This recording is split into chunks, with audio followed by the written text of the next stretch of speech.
তিন শ্রেণীর মানুষ জান্নাতে যাবেই, তার এক শ্রেণীর মানুষ অপর নারীকে দেখে চোখ নিচু করে যে একটু লজ্জা করে চলেন।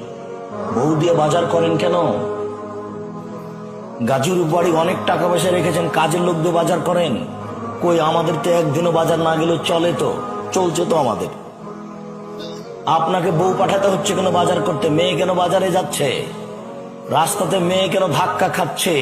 আপনার স্ত্রী সাজগোজ করে আইলা মাইলা আসকারা মাস্কারা চোখে মুখে লাগিয়ে রিক্সাতে উঠে বাজারে যাচ্ছে, আরে রিক্সা ভোগ করছে। আপনার বউকে টাকা দিয়েছেন আপনি, মোহর দিয়েছেন আপনি, আপনাকে খারাপ লাগে না? ছি ছি ছি ছি ছি ছি ছি ছি, আস্তাগফিরুল্লাহ। আমাদের বইয়ের গায়ের যদি একটু আর একজনের খালি গায়ের একটু আঁচড় লেগে যায় তাহলে অজ্ঞান হয়ে যায়, ইন্না লিল্লাহি ওয়া ইন্না ইলাইহি, কি হয়ে গেল যায়। একটা পুরুষ মনে করেন না, নিজেকে পুরুষ মনে করেন না? আপনার বউ আছে একটা আর একজনের সামনে ঘুরে, কি করে খারাপ লাগে না? উপস্থিত বৈঠকের মুসলিম বোন, আপনি একটু লজ্জা করেন? আপনার একটু শরম হয় না কেন? দেবরের সামনে ওভাবে কথা বলেন, হ্যাঁ করে হ্যাঁ কথা বলছেন।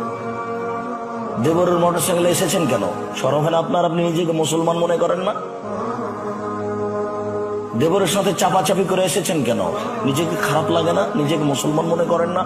একটু লজ্জাবোধ করেন, একটু হায়াবোধ করেন না? হায়ার দাম আছে। হায়া যেখানে ইমান সেখানে, যেখানে হায়া নেই সেখানে ইমান নেই। এইভাবে মোহাম্মদ সাল্লাল্লাহু আলাইহি ওয়াসাল্লাম বলছেন, আল্লাহ হায়া ও আল ঈমান কারনা ও জামিয়া, লজ্জা আর ঈমান একসাথে লেগে আছে। এই যে রফিয়া আহাদুম রফিল আখারও, একটা উঠে গেলে আরেকটা চলে যাবে। এটা আমি অনুবাদক 1450 বছর পূর্বে মোহাম্মদ সাল্লাল্লাহু আলাইহি ওয়াসাল্লাম এই কথাই বলেছেন। সম্মানিত দিনী ভাই বোন, একটু দেখেন রাসূল সাল্লাল্লাহু আলাইহি ওয়াসাল্লাম বলেন, লাইসা শাইউন আহাব্বা ইলাল্লাহি মিন কাতরাতাইন ওয়া সারাইন। দুইটি বিন্দু ফোঁটা আল্লাহর কাছে যত প্রিয়, পৃথিবীর কোনো কিছু আল্লাহর কাছে তত প্রিয় নয়। দুটি চিহ্ন দাগ আল্লাহর কাছে যত প্রিয়, পৃথিবীর কোনো কিছু আল্লাহর কাছে তত প্রিয় নয়। এক কাতরাতু দামিন মিন খাশিয়াতিল্লাহ, আল্লাহর ভয়ে এক ফোঁটা চোখের পানি। আল্লাহর ভয়ে এক ফোঁটা চোখের পানি আল্লাহর কাছে যত প্রিয়, কোটি টাকা দান করা কাজটি আল্লাহর কাছে তত প্রিয় নয়। এক ফোঁটা চোখের পানি আল্লাহর কাছে যত প্রিয়, 4 লক্ষ টাকা খরচ করে হজ করা কাজটি আল্লাহর কাছে তত প্রিয় নয়, যদিও হজ খরচ।